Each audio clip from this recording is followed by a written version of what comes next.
Okay, this is an exercise in name the common function, right, and the transformations. So remember, page 100, right, we had 6 common functions. What's the common function that goes with these two?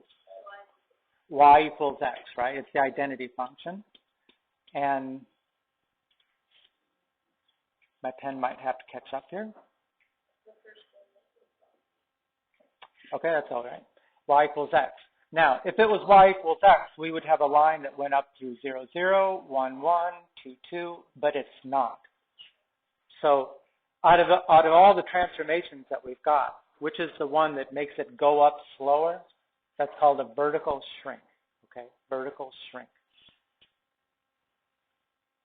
Remember all the ones we have, right? We can go up, down, left, right.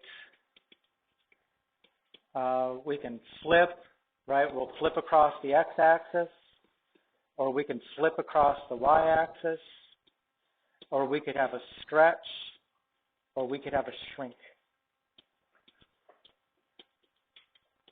And, you know, we say vertical stretch, vertical shrink.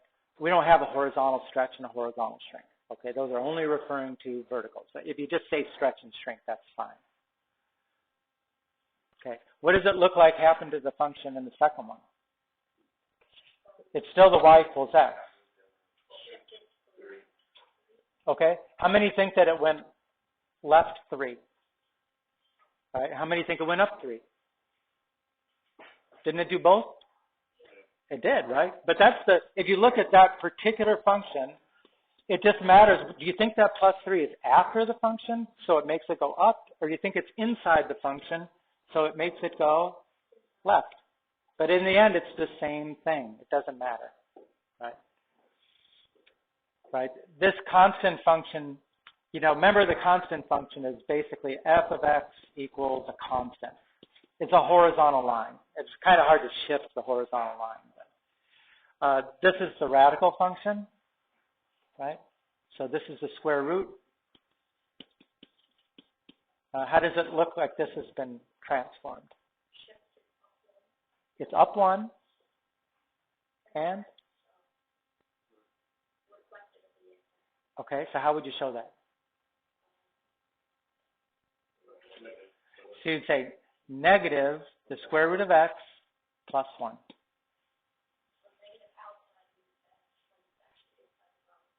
Yes. Okay, what's going on in this one? The number 20. Definitely a right 3, okay, which means inside we would have expected it would be something like x minus 3, right? But how do you flip it? Now it's not going this way, it's going the opposite way, which is the thing that Buck just mentioned, right? When you do the negative in front, then that's what flips it across the x-axis.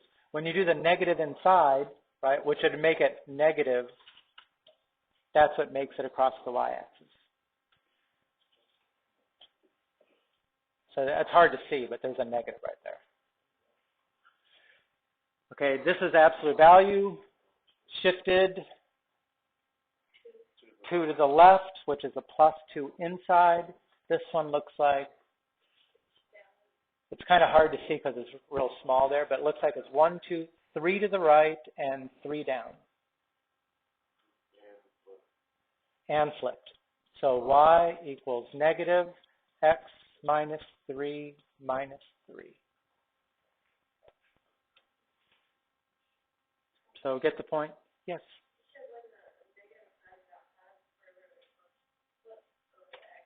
Yeah, like this. This minus here is making this thing open down across the x-axis. Okay.